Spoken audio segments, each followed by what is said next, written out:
Hello everyone. Today we are going to start with new chapter of Unit 6 that is reproductive health. ये chapter में हम देखेंगे कि reproductive health होता क्या है, उसे क्यों मेंटेन किया जाता है, उससे रिलेटेड क्या प्रॉब्लम्स है एंड उस प्रॉब्लम्स को सॉल्व करने के लिए हमने क्या क्या नए स्ट्रेटजीज अपनाए, ये सारी चीज़ें हम ये वीडियो में देखेंगे. Fine, so let us begin. What exactly the reproductive health is. Fine, so देखो, अगर तुम्हें रिप्रोडक्टिव हेल्थ को सिंपल टर्म में अगर डिफाइन करना है तो तुम क्या बोलोगे?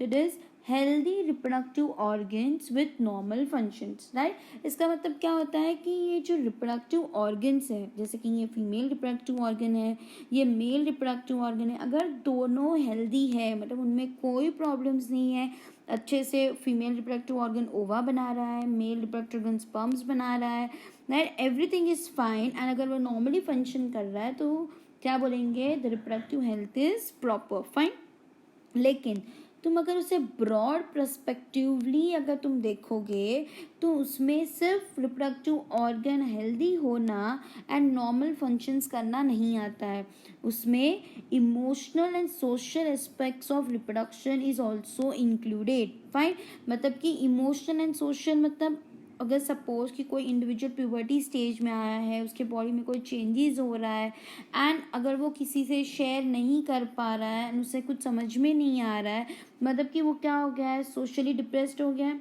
इमोशनली डिप्रेस्ड हो गया. इमोशनली इसलिए क्योंकि उसे कुछ समझ में नहीं आ रहा है, इट इज़ वो अपने इमोशंस के साथ कोप अप नहीं कर पा रहा है. सोशली इसीलिए वो डिस्टर्ब हो गया है क्योंकि वो किसी के साथ शेयर नहीं कर पा रहा है उसकी प्रॉब्लम्स. फाइन, तो ये दोनों चीज़ें भी बहुत ज़्यादा इम्पॉर्टेंट हो जाती है along with the healthy organs and normal functions. Fine, तो इंडिविजुअल को इमोशनली भी अपने आप को अडेप्ट करना पड़ता है, सोशली भी अपने आप को इंटरेक्टिव रखना पड़ेगा. अगर कोई प्रॉब्लम्स है तो शेयर करके उसका सोल्यूशंस लाना पड़ेगा. अगर वो ये दोनों चीज़ों के साथ अगर वो कोप अप कर पा रहा है तो हम उससे क्या बोल सकते हैं कि the individual have a healthy reproductive health. Fine, लेकिन ये तो simple term and broad perspective के वे से था. अब हम देखते हैं कि रिप्रोडक्टिव हेल्थ को वर्ल्ड हेल्थ ऑर्गेनाइजेशन वालों ने कैसे डिफाइन किया है, right. So according to world health organization, that is WHO, right, ये WHO वालों ने रिप्रोडक्टिव हेल्थ को क्या बोला है कि it is a total well being in all aspects of reproduction. क्या बोला है कि इंडिविजुअल का जो पूरा का पूरा वेलबींग होना चाहिए. लेकिन टोटल वेलबींग में क्या आएगा? तो सबसे पहले कि individual should be physically fit, it should be emotionally fit, plus behavioural and socially, right. तो ये चारों चीज़ों को मिला के अगर इंडिविजुअल फिट है तो ही हम क्या बोलेंगे कि reproductive health is perfect, right. ऐसे हमने रिप्रोडक्टिव हेल्थ को वर्ल्ड हेल्थ ऑर्गेनाइजेशन के हिसाब से डिफाइन किया है, राइट. फिजिकली मतलब कि इंडिविजुअल का जो फिजिकल स्ट्रक्चर्स है, फीचर्स है, वो एकदम फाइन है.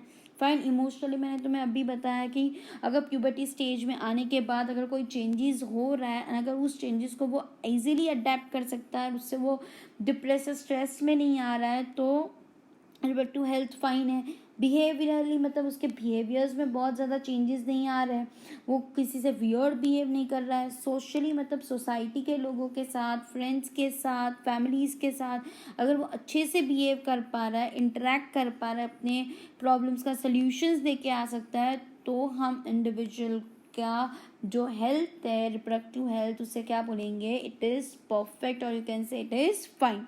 फाइन, अभी देखो कि a society with a people having physically and functionally normal reproductive organs and normal emotional behavioral interactions among them in all sex related aspects might be called what? Reproductively healthy. तो वही बोला गया है कि society के उन लोगों को हम रिप्रोडक्टिवली हेल्दी बोल सकते हैं अगर वो फिजिकली, इमोशनली, बिहेवियरली, सोशली अगर वो फिट है, प्लस उसके जो रिप्रोडक्टिव ऑर्गन्स है वो अगर फंक्शनली भी नॉर्मल है, तो हम क्या बोलेंगे कि दैट पर्टिकुलर इंडिविजुअल और the people is what? Reproductively healthy.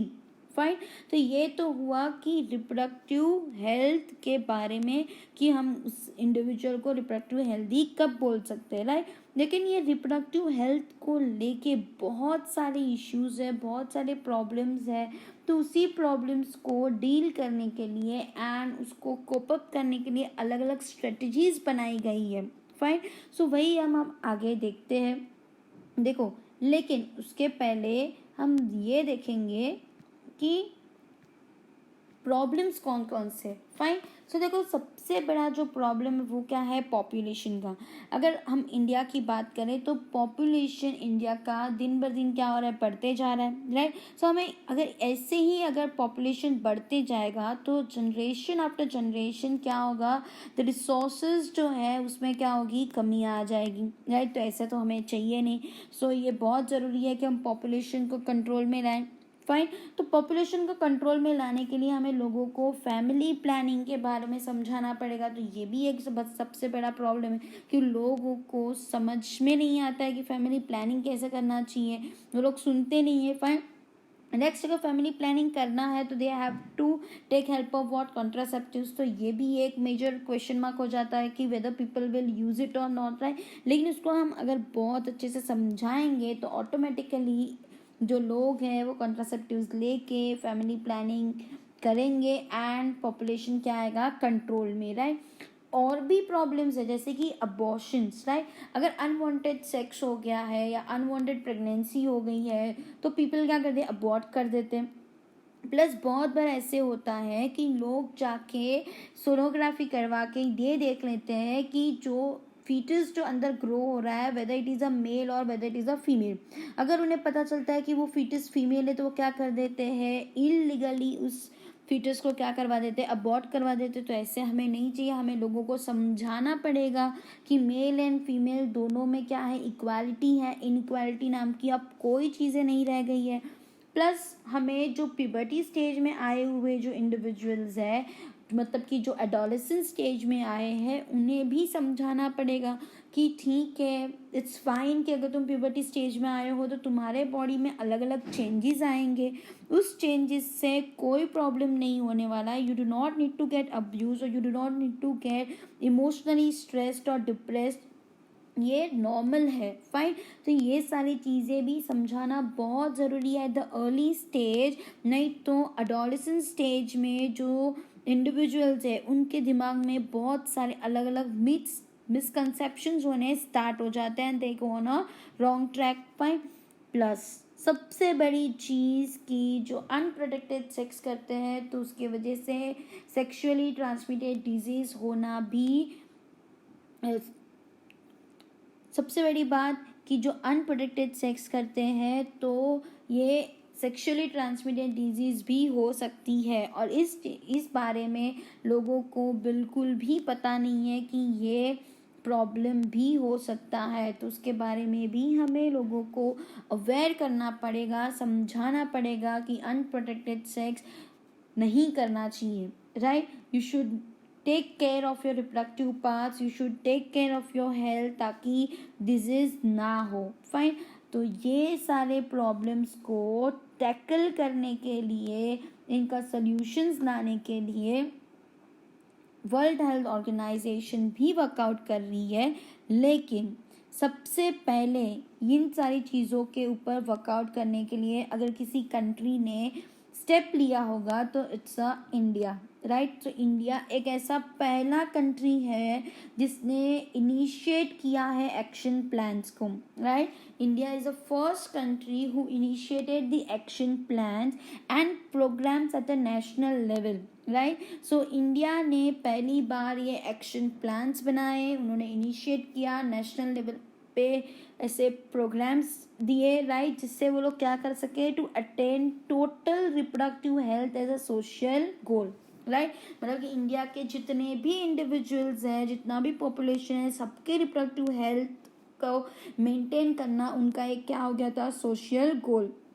क्यों सबसे पहले इंडिया ने स्टार्ट किया होगा, पर तो ऑब्वियस इंडिया का पॉपुलेशन ही इतना ज़्यादा है कि उसको कंट्रोल में लाना बहुत ही ज़्यादा इम्पॉर्टेंट है। प्लस इंडिया में पॉवर्टी भी इतनी है कि लोग अपना रिप्रोडक्टिव हेल्थ को मेंटेन नहीं करते, जिसकी वजह से उनको बहुत सारे इश्यूज हो जाते हैं, बहुत सारे प्रॉब्लम्स हो जाते हैं and they do not get the proper medications और ट्रीटमेंट, जिसकी वजह से उनकी डेथ भी हो जाती है, राइट। प्लस अबॉर्शन के केसेस भी बहुत ज़्यादा होते हैं, इसलिए India was the first country to initiate this actions, fine. So India ने ये सबसे पहले कब स्टार्ट किया? इंडिया ने 1951 में एक प्रोग्राम स्टार्ट किया।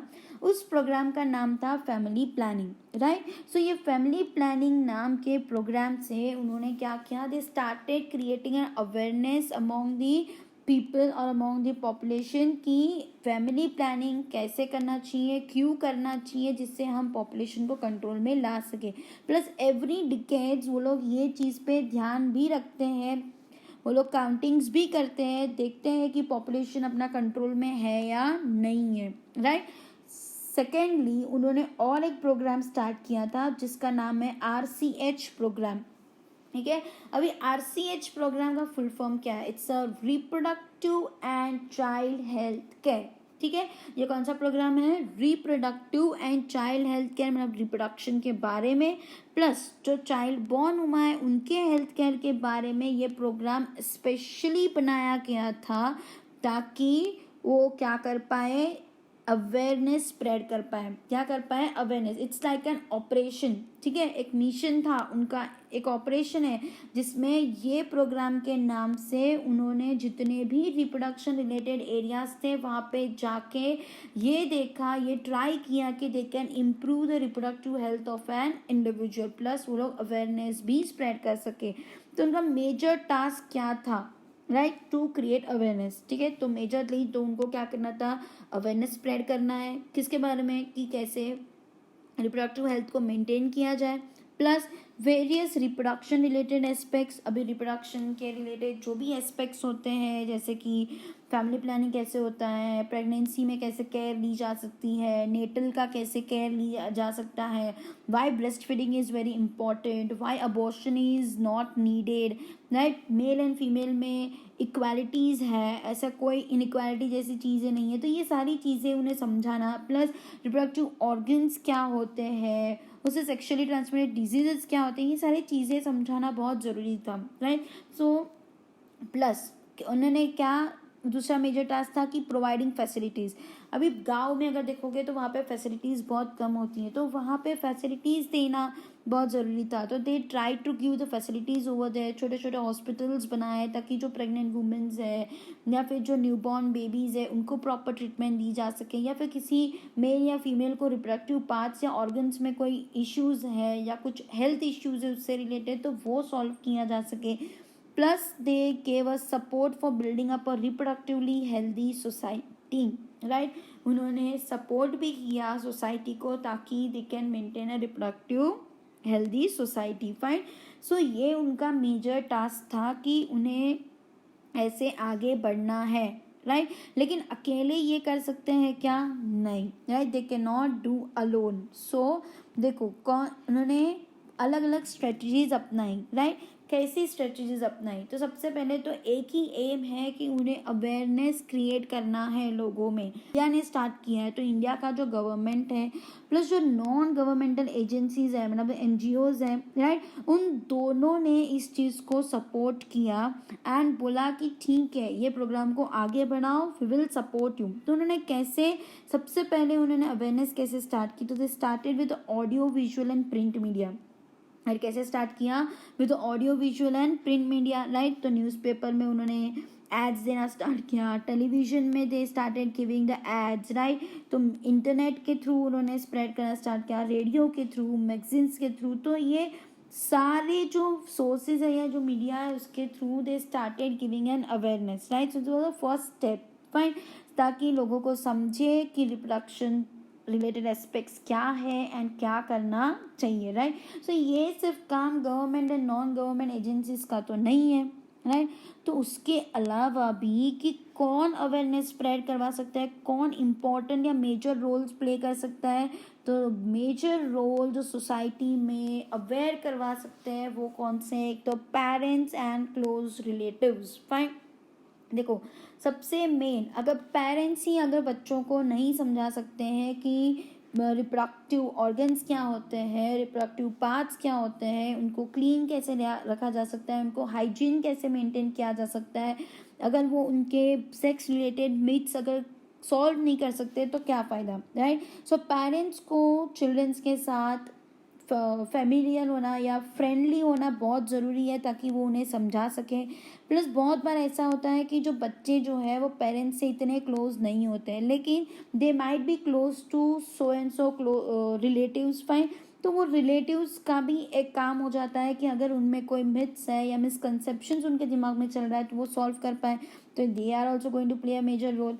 फाइन, नेक्स्ट कौन है? टीचर्स। अब एक टीचर्स कैसे कर सकते हैं? तो हर एक स्कूल में अब तो ये प्रोग्राम स्टार्ट हो गया है कि बच्चों को क्या दिया जाए, सेक्स एजुकेशन। क्या दिया जाए? Sex education. लेकिन कौन से बच्चों को? जो बच्चे प्यूबर्टी स्टेज में आ गए हैं, they have cross the puberty level, उनको दिया जाता है, क्योंकि उनमें ये क्यूरियोसिटी होती है कि ये सारी चीज़ें क्या है, क्या चेंजेस आ रहे हैं, कौन सा चीज़ कब होने वाला है, उनको ये सारे मिसकंसेप्शंस होते हैं। फाइन, तो उनको क्लियर करवाने के लिए अब तो गवर्नमेंट ने सेक्स एजुकेशन नाम की चीज़ भी स्टार्ट की है ताकि टीचर्स बच्चों को अच्छे से समझा सकें, राइट। नेक्स्ट क्या है? फ्रेंड्स। अगर कोई बच्चे पेरेंट्स के साथ या रिलेटिव्स के साथ या टीचर्स के साथ खुल के अगर बात नहीं कर सकते, तो बहुत टाइम ऐसे होता है कि फ्रेंड्स के साथ बात करके भी उनके जो प्रॉब्लम्स है उनका सोल्यूशन मिल सकता है, right. So these are the people who are going to play a major role in creating an awareness to the people who do not know about it। समझा, right. So government and non governmental agencies के अलावा ये लोग भी हमें help कर सकते हैं। फाइन, नेक्स्ट देखो कि importance of introduction of sex education in schools, ये क्यों ज़रूरी है। मैंने अभी तुम्हें बताया कि जैसे लोगों के जो इंडिविजुअल्स हैं जो प्यूबर्टी स्टेज में आए हैं उनमें बहुत सारे मिसकंसेप्शंस होते हैं, बहुत सारे मिथ्स जाग गए होते हैं, बहुत क्यूरियोसिटीज़ होती हैं, राइट। तो उन्हें ये समझाना बहुत ज़रूरी होता है कि क्या रिप्रोडक्टिव हेल्थ होता है, रिप्रोडक्टिव ऑर्गन्स क्या होते हैं, उनके क्या चेंजेस होने वाले हैं उनके बॉडी में, क्या डिजीजेस होती हैं, राइट। तो देख लेते हैं कौन कौन सी है, राइट।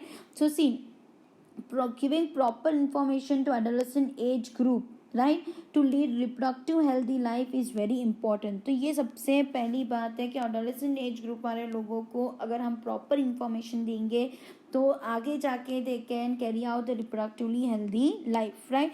सो कौन सी ऐसी इंफॉर्मेशन है जो हम एडोलेसेंट एज ग्रुप वाले को देंगे? अभी एडोलेसेंट एज मतलब जो एज में अभी तुम लोग हो, तुम you people are in adolescent age. Fine, क्योंकि you people have crossed your puberty age and now you are fertile.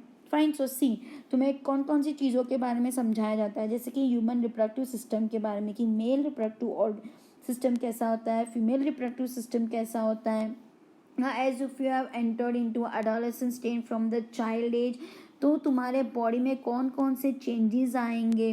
Fine, plus तुम्हें ये भी समझाया जाता है कि safe and hygienic sexual practices कैसे की जाती हैं, एंड अबाउट द डिजीजेस कि अनप्रोटेक्टेड सेक्स अगर होता है तो देर आर चांसेस कि सेक्सुअली ट्रांसमिटेड डिजीज भी हो सकता है, एंड देर आर चांसेस कि द इंडिविजुअल में suffer from ads. Fine, so ये चीज़ों के बारे में इंफॉर्मेशन एडोलेसेंट एज वाले ग्रुप को देना बहुत ज़्यादा इम्पॉर्टेंट हो जाता है, इसलिए ये चीज़ as a sex education in schools में गवर्नमेंट ने स्टार्ट किया है। फाइन, ताकि आगे जाके उनके दिमाग में कोई मिथ्स या मिसकंसेप्शंस ना रहे and they can leave a reproductively healthy life. Fine, अब देखते हैं क्या सिर्फ ये एडोलेसेंट एज वालों को ही समझाना ज़रूरी है? नहीं, ये इन लोगों को भी समझाना ज़रूरी है जो फर्टाइल कपल्स हैं। फाइन, मतलब कि उनकी शादी हो गई है, now they are fertile couples, लेकिन उन्हें ये चीज़ों के बारे में कोई ज्ञान नहीं है, तो उन्हें अवेयर करना ज़रूरी है। या फिर उन एज ग्रुप वालों को जो मैरिजेबल एज ग्रुप में है, राइट, जिनकी अभी भी शादी होने वाली है, तो उनको भी ये समझाना बहुत ज़रूरी है ताकि आगे जाके they can bring up socially conscious healthy families of desired size, right, ताकि वो क्या कर पाए, आगे जाके एक healthy family of desired size बना पाए। डिज़ायर्ड साइज मतलब हम दो, हमारे दो इज इनफ, फाइन। उससे ज़्यादा करने की वैसे कोई ज़रूरत नहीं है, ऐसे हम उन्हें समझा सकते हैं। तो उनको के बारे में हम समझाएंगे। देखो, उन्हें हम ये समझा सकते हैं कि there are available birth control options, right.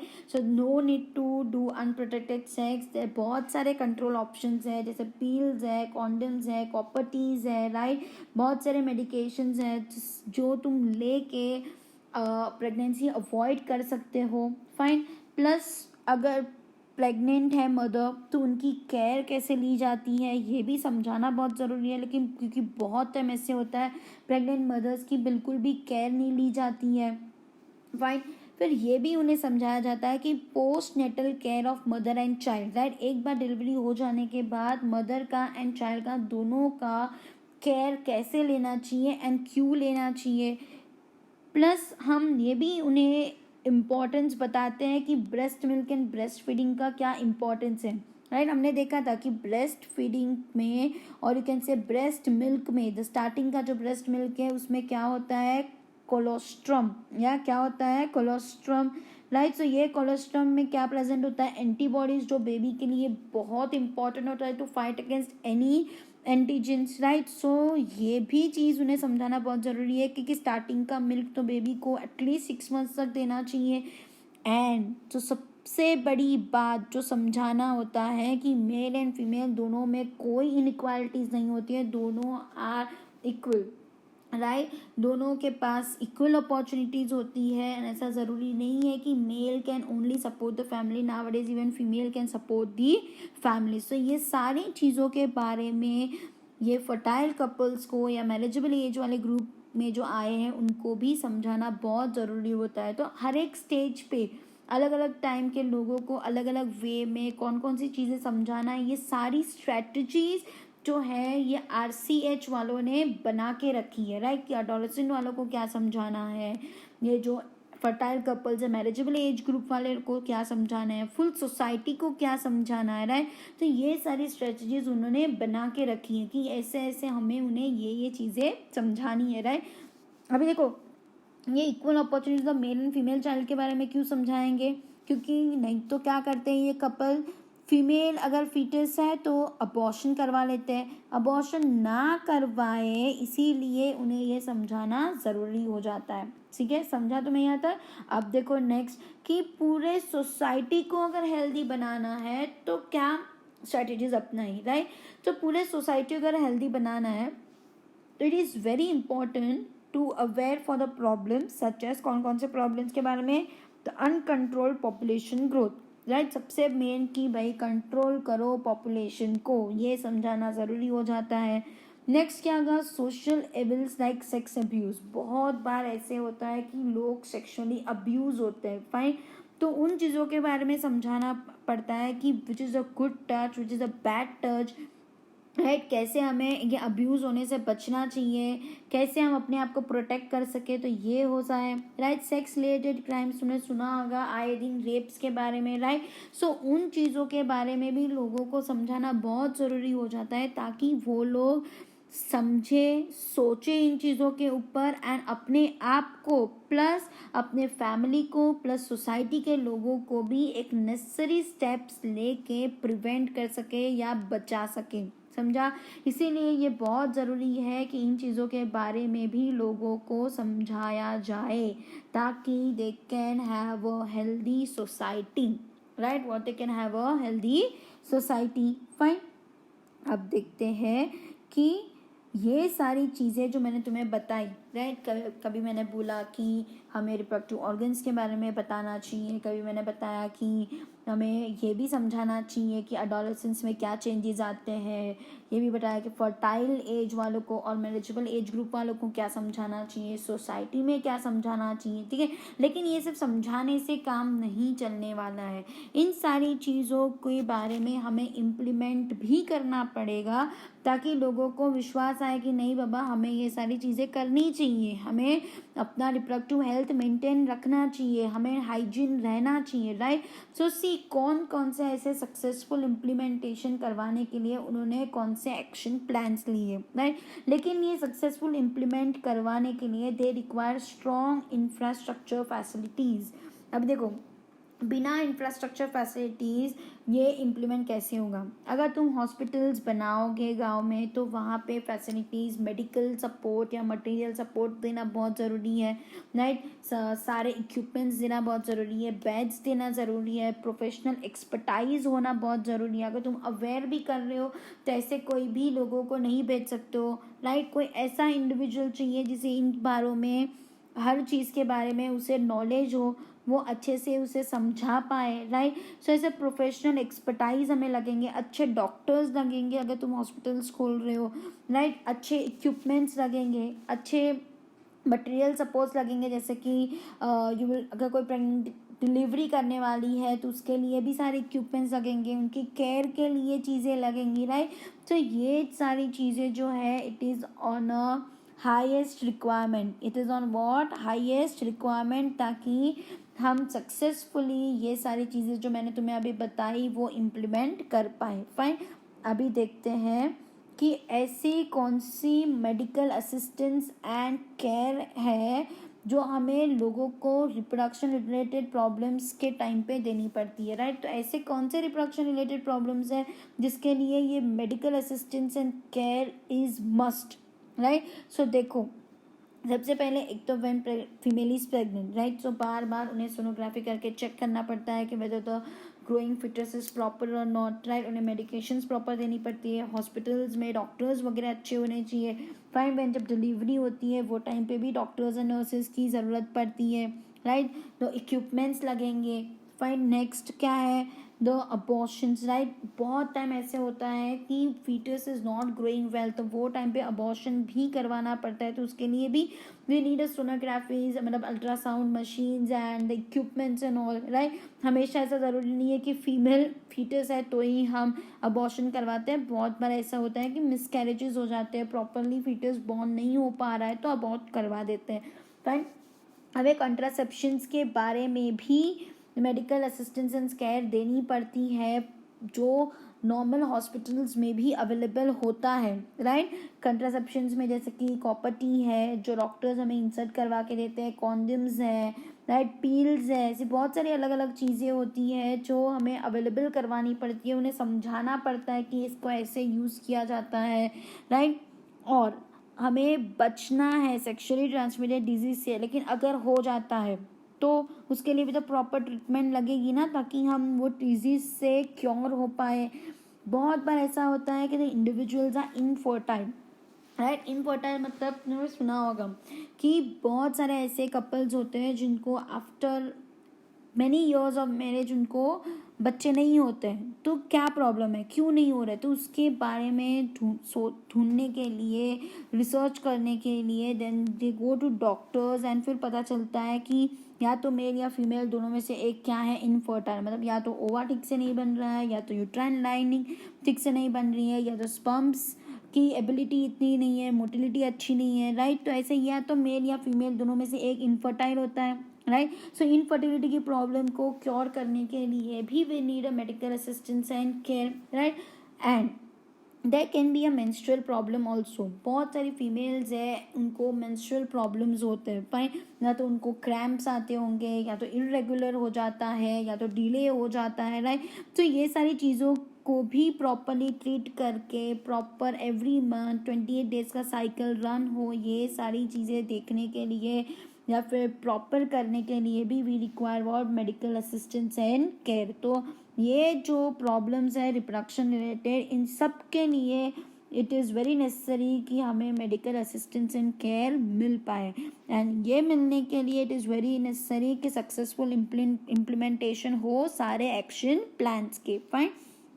सो अभी आगे देखो कि देखो क्या बताया है कि implementation of better techniques and new strategies from time to time is required to provide more efficient care and assistance to people. अभी ऐसा नहीं कि उन्होंने जो इम्प्लीमेंट किया है उतने में काम चल जाएगा, नहीं, आए दिन उन्हें अलग अलग नई नई टेक्निक्स बनानी पड़ेगी, नए नए स्ट्रेटजीज लेके आने पड़ेंगे ताकि वो लोगों को अवेयर कर पाए, उनके जो भी प्रॉब्लम्स हैं उनको क्योर कर पाए, उन्हें एफिशिएंट केयर दे पाए एंड लोगों को समझा पाए। फाइन। अभी ये बात थी इम्प्लीमेंटेशंस की एंड क्या क्या मेडिकल असिस्टेंस एंड केयर हमें लगेंगे, कौन कौन सी चीज़ों के बारे में, वो तो हमने देख लिए। फाइन। अभी जो गवर्नमेंट जो है उन्होंने एक चीज़ को बैन कर दिया, they have certainly banned on it, right. कौन सी ऐसी चीज़ है? एमनियोसेंटेसिस। कौन सी ऐसी चीज़ है? एमनियोसेंटेसिस। अभी एमनियोसेंटेसिस का मतलब होता क्या है? एमनियो मतलब एमनियोटिक कैविटी, सेंटेसिस मतलब हम क्या करते हैं, ये देखो बेबी जो है मतलब इट इज़ अ फीटस इन अ वूम। हमें पता है फीटस जो है वो एक वाटरी फिल्ड बैग में होता है, तो वो वाटर जो होता है वो क्या होता है? Amniotic fluid. फाइन। सो ये जो एमनियोटिक फ्लूइड है उसको हम क्या करते हैं? कलेक्ट करते हैं, उसमें से फीटल सेल्स लेते हैं एंड फीटल सेल्स को हम चेक करते हैं, राइट। जब फीटल सेल्स को स्पेशली हम किसके लिए चेक करते हैं कि उन्हें कोई जेनेटिक डिसऑर्डर्स ना हो। फाइन। किसके लिए चेक करते हैं? कि उन्हें कोई जेनेटिक डिसऑर्डर्स ना हो, जैसे कि डाउन सिंड्रोम का प्रॉब्लम है या हीमोफीलिया है या सिकल सेल एनीमिया है, राइट। ये सारे जेनेटिक प्रॉब्लम्स को हम जेनेटिक वाले चैप्टर्स में पढ़ेंगे, राइट। तो ये सारे प्रॉब्लम्स ना हो इसीलिए हम ये एमनियोसेंटेसिस स्पेशली करते हैं। अगर पेरेंट्स को या डॉक्टर को डाउट लगता है तो, नहीं तो नहीं चेक करेंगे। लेकिन गवर्नमेंट ने उसे बैन क्यों किया? क्यों? क्योंकि बहुत सारे लोग ऐसे होते हैं जो इलीगली फीमेल का सेक्स जानने के लिए एमनियोसेंटेसिस करवाते हैं एंड फिर उसका फिटिसाइड्स करवा देते हैं, मतलब कि फीटस को अंदर ही अंदर मार देते हैं, मतलब अबॉर्ट करवा देते हैं। या फिर वो लोग they will say that there is a massive child immunization and we want to abort it. तो ऐसी बहुत सारी चीज़ें होती है इलीगली जिससे वो लोग अबॉर्ट कर देते हैं, इसलिए गवर्नमेंट ने ये जो टेक्निक है उसे बैन कर दिया। हाँ, लेकिन अगर कभी ज़रूरत पड़ती है और उन्हें डॉक्टर को ऐसा लगता है कि कुछ गड़बड़ है तो वो लोग अलाउ करते हैं कि चेक करें कि या बेबी को कोई प्रॉब्लम तो नहीं है, जैसे कि चाइल्ड इम्यूनाइजेशन की, या तो फिर they do not have any genetic disorders, समझा। जैसे कि डाउन सिंड्रोम हो, हीमोफीलिया हो या sickle cell anaemia. Got it. वैसे बैन है लेकिन अगर कोई इश्यू है तो हम एमनियोसेंटेसिस कर सकते हैं। फाइन। सो सी ये सारी चीज़ों के बारे में रिप्रोडक्शन रिलेटेड एरियाज़ में रिसर्च भी बहुत सारे चल रहे हैं, राइट। और इन सारे रिसर्च को एंकरेज एंड सपोर्ट करने के लिए government and non government agencies हमेशा रेडी होती है, राइट। सो कौन से ऐसे चीज़ों के ऊपर रिसर्च कर रहे हैं? तो देखो, और अच्छे से कैसे सेक्स रिलेटेड मैटर को अवेयरनेस फैला सकें, right. So sex related matters जो भी हो उसके बारे में कैसे अच्छे से अवेयरनेस फैलाएं। दूसरा वो लोग देखते हैं कि increase number of medically assisted devices, मतलब कि मेडिकली असिस्टेड जो भी डिवाइसेस होती है, टूल्स होते हैं, वो हम और ज़्यादा प्रोडक्शन में लाएं और जगह जगह पहुंचाएं, right. Better post natal care leading to decrease maternal and infant mortality rate.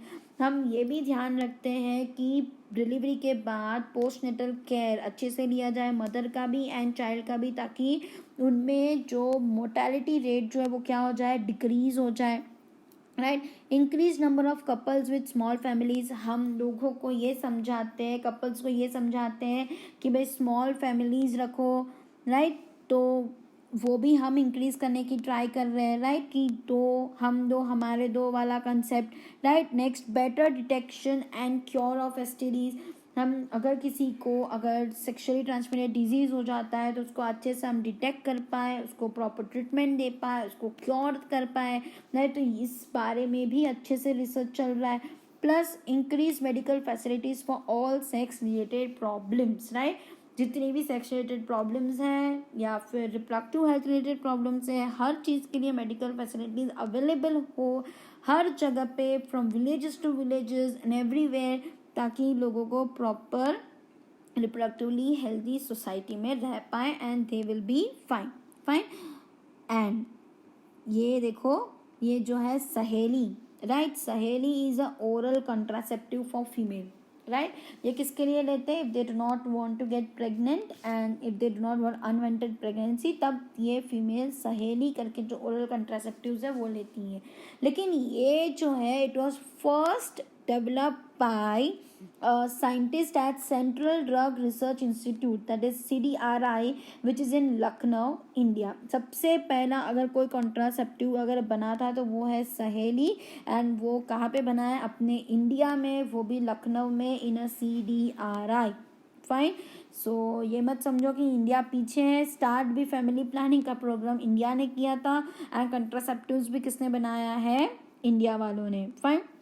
I hope you understood कि कौन कौन से प्रॉब्लम्स हैं एंड उसको सॉल्व करने के लिए कौन कौन से अलग अलग स्ट्रेटजीज ये government and non governmental agencies ने स्टार्ट की थी, and they are actually working very hard on it, ताकि लोगों को समझे कि हम कैसे पॉपुलेशन को कंट्रोल कर पाए, कैसे अपना रिप्रोडक्टिव हेल्थ मेंटेन करके किसी भी हेल्थ इश्यूज में ना पड़े. Fine. So they are finding out each and every solutions, and they are even carrying out the research on it, ताकि पूरा सोसाइटी कैसा हो जाए reproductively healthy. Fine. Thank you till here, and next video में we'll come up with the next topic.